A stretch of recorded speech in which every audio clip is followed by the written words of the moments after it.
Pernikahan di atas kertas.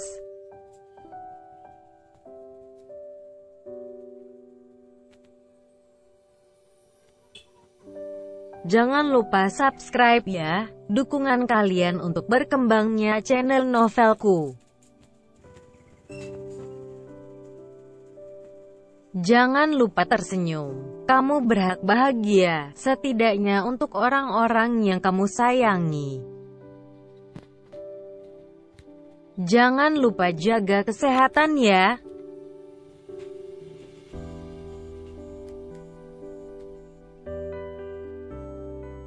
Jangan lupa subscribe ya, karena subscribe itu gratis selamanya.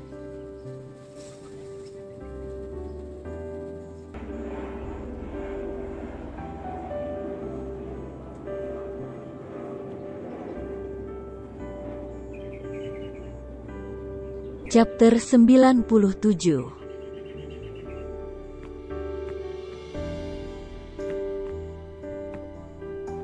Agnes mengumpulkan tenaganya sekuat mungkin dari segala arah. Dengan membayangkan keluarganya yang menjadi semangatnya, akhirnya Agnes mampu menangkis tangan David.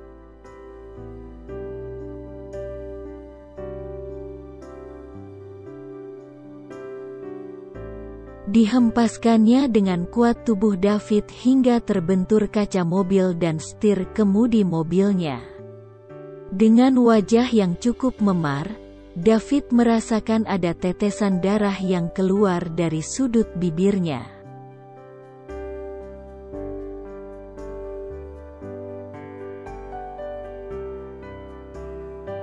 Kurang ajar, brengsek, ternyata kamu sama seperti kakak kamu ya. Sama-sama gak bisa menghargai orang lain. Sama-sama munafik dan tidak tahu caranya berterima kasih. Seru David sambil mengepalkan tangannya.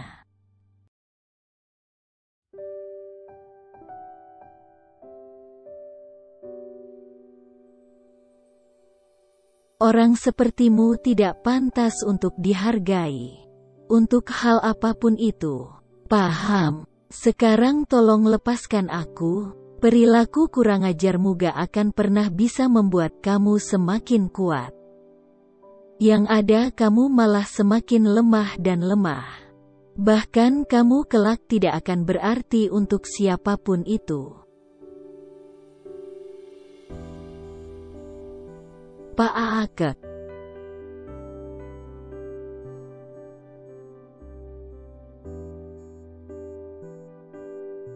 Sebuah tamparan keras mendarat di wajah mulus Agnes. David menamparnya dengan begitu kuat, bahkan sangat kuat, hingga ia merasakan pusing yang tak tertahankan. Tapi masih ia tahan dan tidak sampai kehilangan kesadarannya.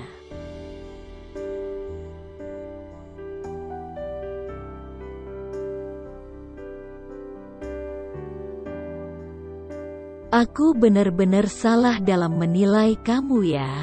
Selama ini aku pikir kamu itu laki-laki yang berbeda.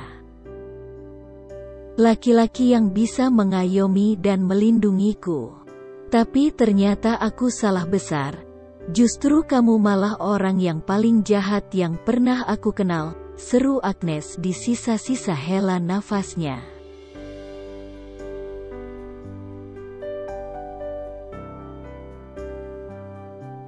Aku gak pernah meminta kamu untuk menilaiku dengan segala hal yang baik-baik.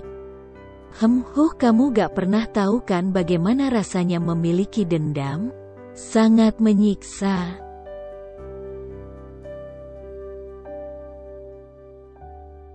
Tapi dendammu itu salah tempat. Kamu yang jadi jahat, seru Agnes dengan emosinya yang ikut memuncak.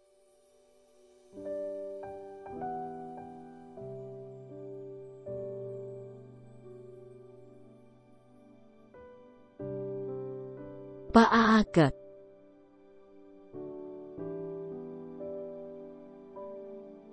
Emosi David memuncak bak gunung berapi yang beranjak erupsi, bersiap-siap untuk segera meletus dan mengeluarkan lava panasnya.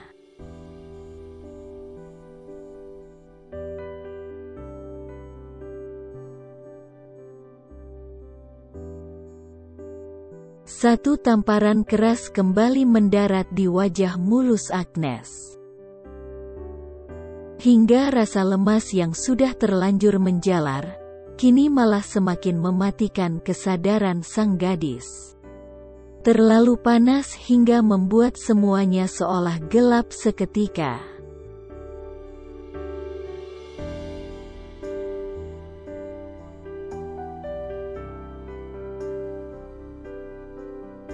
Sepertinya Fauzan juga akan merasakan hancur saat kehormatan orang tersayangnya itu aku renggut. Tapi sayangnya aku udah gak cukup tergoda dengan kamu, Nes. Bahkan saat ini aku pun juga sangat membenci kamu. Tapi aku gak akan ngebiarin kamu bernafas dengan tenang. Apalagi dengan kakakmu itu. Gumam David menatap wajah Agnes.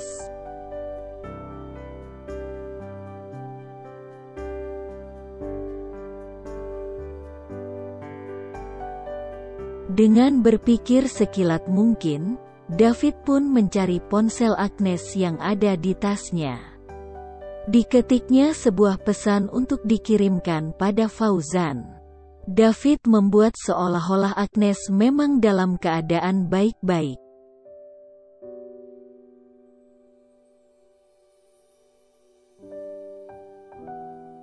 Kak Fauzan, malam ini aku gak pulang ya. Soalnya aku lagi nemenin temen kuliahku yang baru aja ditolak cintanya sama laki-laki. Bahkan dia mau bunuh diri karena hal itu, Kak. Kakak jangan cari aku ya.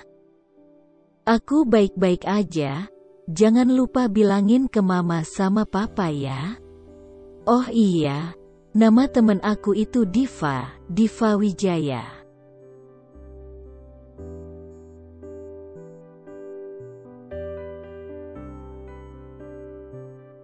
Pesan tertanda sudah terkirim ke Fauzan.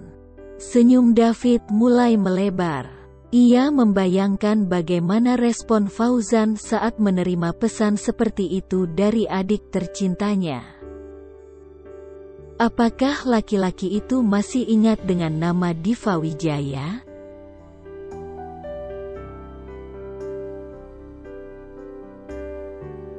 Bagus, pesan terkirim. Fauzan, apakah kamu masih ingat dengan nama Diva Wijaya? Wanita yang pernah kamu sakiti dan kamu hancurkan hidupnya dulu, gumam David sambil memandangi nama Fauzan di ponsel Agnes.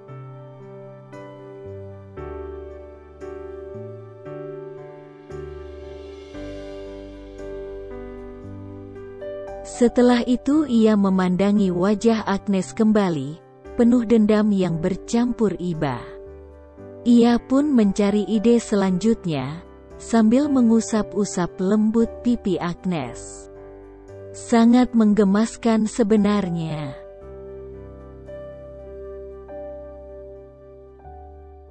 Nes, apa nasibmu akan mengenaskan seperti Kak Diva? Mungkin lebih tepatnya, aku yang akan menghancurkan kakak kamu, terutama dari hati dan perasaannya. Ucap David sambil membereskan barang-barang Agnes.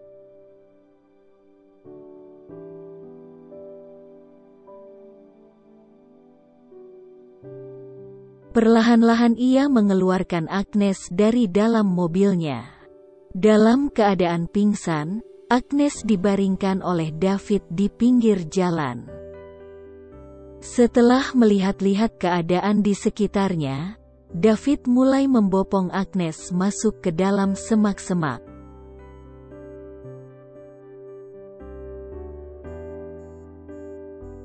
Jangan pikir aku mau menyentuh kamu, Nes. Big no, malam ini, kamu tidur di sini ya. Nanti kalau ada yang nemuin kamu di sini, itu artinya kamu masih berhak untuk ditolong? Seru Fauzan sambil menuntun tubuh Agnes.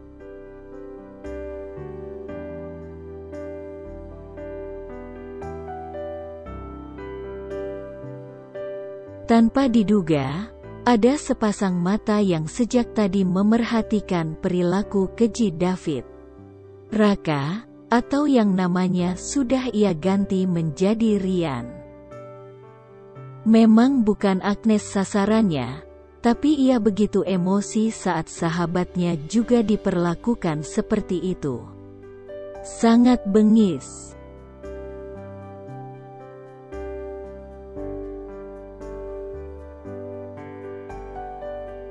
Tas kamu beserta ponsel dan dompet di dalamnya akan aku hancurkan. Bagaimanapun caranya. Tapi yang jelas, kamu gak akan pernah bisa mencari identitas aku lagi. Semoga kamu memaafkan aku, dan mengenai dendam aku dengan keluarga kamu, semoga berakhir sampai di sini. Karena sebenarnya aku udah capek dengan dendam. Sekali lagi, maafkan aku, Nes.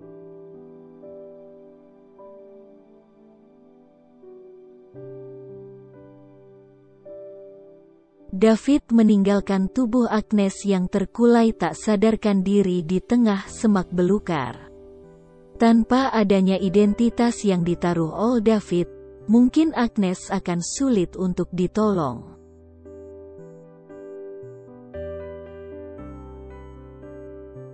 Terlebih lagi dengan keadaan Agnes yang cukup parah dengan luka memar di wajahnya, akibat tamparan keras dari David.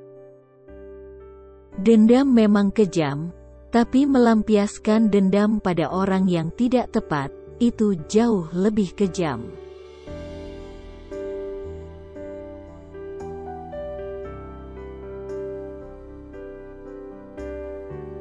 Setelah David pergi, Rian menghampiri Agnes yang masih tak sadarkan diri. Luka di sudut bibir Agnes membuat Rian mengepalkan tangannya keras. Karena sebelum ia mengganti namanya menjadi Rian, ia adalah seorang Raka, yang juga sahabat baik Agnes sejak masa kuliah dulu.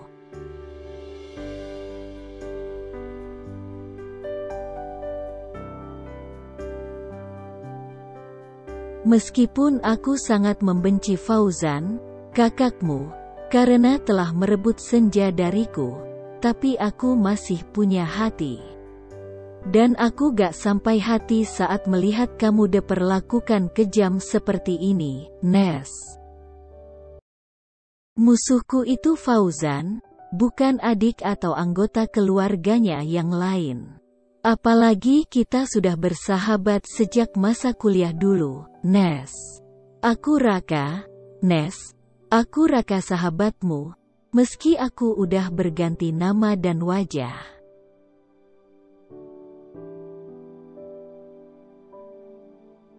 Tapi hati dan perasaanku masih tetap sama, peduli dengan sahabat terbaik aku. Aku akan membawa kamu ke rumah sakit. Kamu tahan sakitmu sebentar ya. Gumam Rian sambil membopong Agnes untuk masuk ke dalam mobilnya.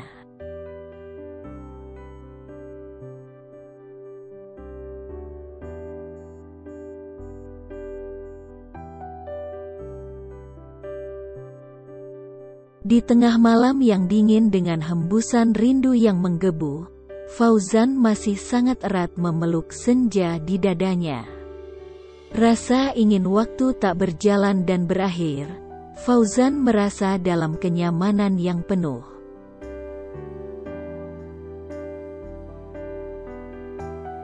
Tebalnya selimut yang menutupi mereka, tak akan pernah mampu menggantikan hangatnya kasih yang hadir di antara mereka.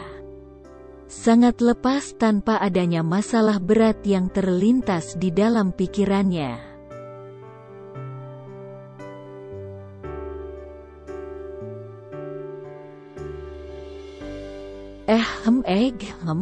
Sayang, kok kamu bangun? Kenapa? Ada yang kamu pikirin? Apa kamu nambah ke ronde berikutnya? Aku sih siap, selalu siap. Bensin aku mah selalu terisi penuh untuk ngelayanin kamu, goda Fauzan.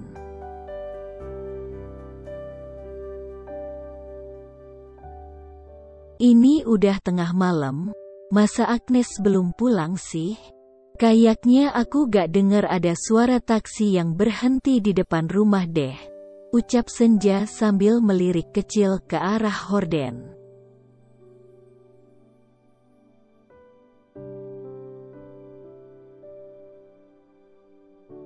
Fauzan membenarkan posisi tubuhnya untuk menghadap sang istri. Ia percaya bahwa hati wanita sangatlah lembut. Maka dari itu, hal-hal yang ringan untuk diselesaikan pun terkadang malah jadi hal yang besar.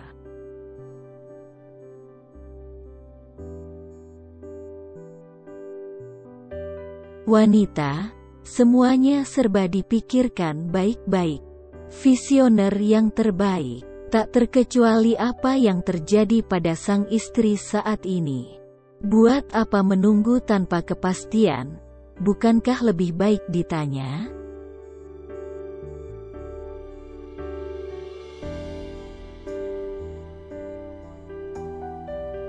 Sayang, kenapa gak ditelepon aja sih Agnesnya? Kan kamu bisa tanya lebih banyak ke dia. Biar kamu gak bertanya-tanya kayak gini, tanya Fauzan sambil mengambil ponselnya yang sengaja ia nonaktifkan.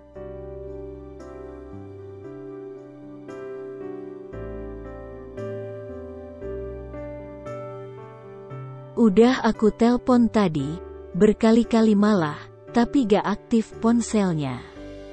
Coba gimana perasaan kamu? Kamu kan kakaknya. Masa kamu gak sekhawatir aku sih? Kesal Senja sambil melirik sinis sang suami.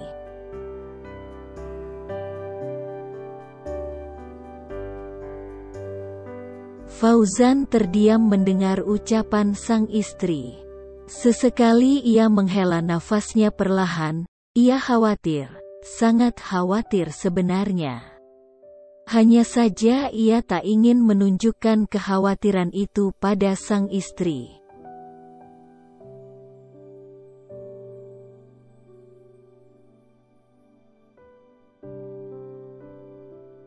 Wanita memiliki hati yang begitu rapuh dan mudah tersentuh.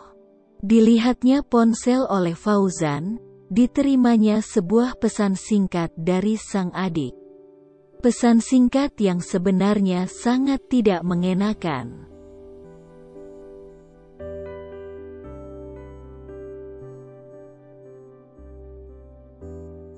Kak Fauzan, malam ini aku gak pulang ya. Soalnya aku lagi nemenin temen kuliahku yang baru aja ditolak cintanya sama laki-laki. Bahkan dia mau bunuh diri karena hal itu Kak. Kakak jangan cari aku ya. Aku baik-baik aja.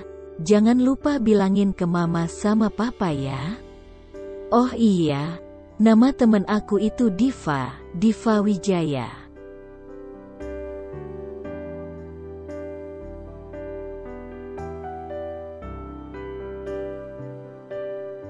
Diva Wijaya, maksud Agnes apa ya? Kenapa namanya bisa sama dengan nama wanita, teman kuliahku dulu, bahkan dengan kasus yang sama? Apa ada hal yang buruk yang terjadi sama Agnes? Batin Fauzan menerka-nerka.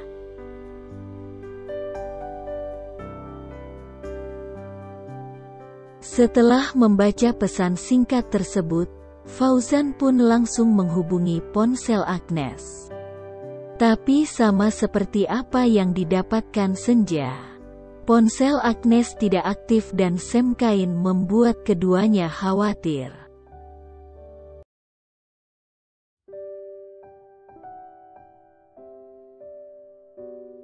Kamu sahabatan sama Agnes dari zaman kuliah kan?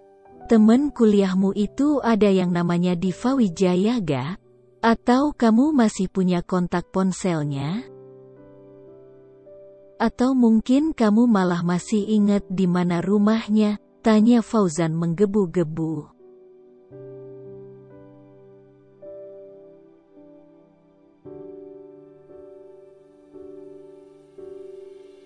Diva Wijaya. Seingat aku gak punya temen namanya Diva Wijaya deh.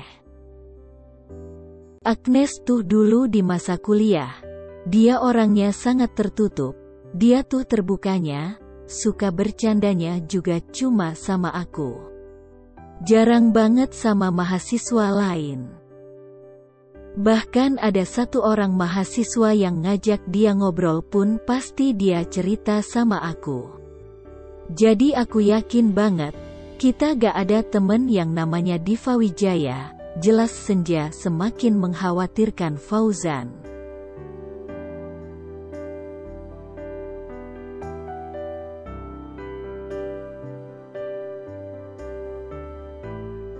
Mendengar hal itu, Fauzan langsung mengirimkan foto Agnes ke Din. Setelah itu, ia menelpon Din dengan masih menahan emosinya. Ia yakin, ada hal yang tidak beres yang sedang terjadi pada sang adik.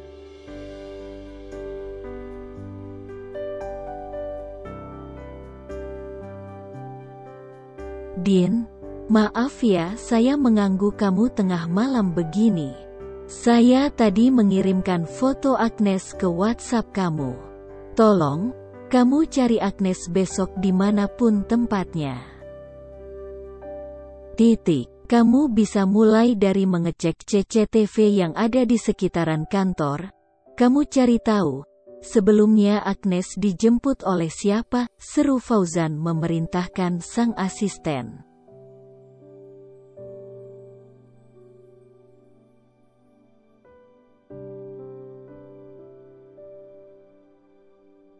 Baik Pak, secepatnya saya akan kabarin Bapak info selanjutnya, sahut Din dari balik sambungan telepon.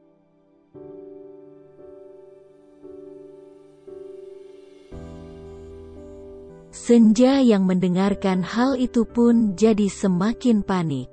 Ia tak menyangka bahwa sang suami malah jadi jauh lebih khawatir dibanding dirinya. Terlebih setelah melihat pesan singkat dari Agnes.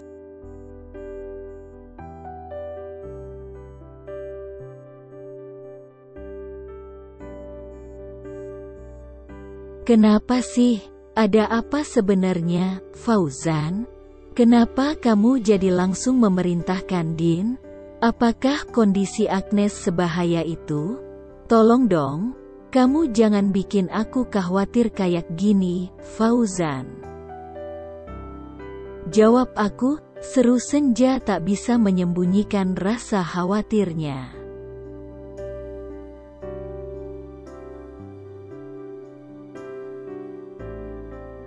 Kita serahin semua anak buah Din untuk mencari Agnes dulu ya. Kalau sampai besok pagi, gak ada petunjuk apapun yang bisa kita jadiin acuan, kita harus lapor polisi. Aku yakin banget, Agnes sedang dalam bahaya. Karena wanita yang Agnes maksud di pesan itu bernama Diva Wijaya, aku pernah mengenalnya.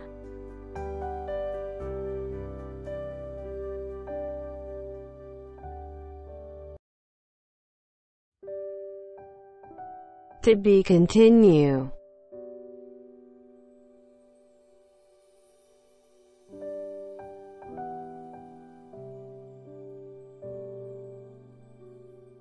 Jangan lupa subscribe dan follow Instagramku Yao. Jaga kesehatan selalu.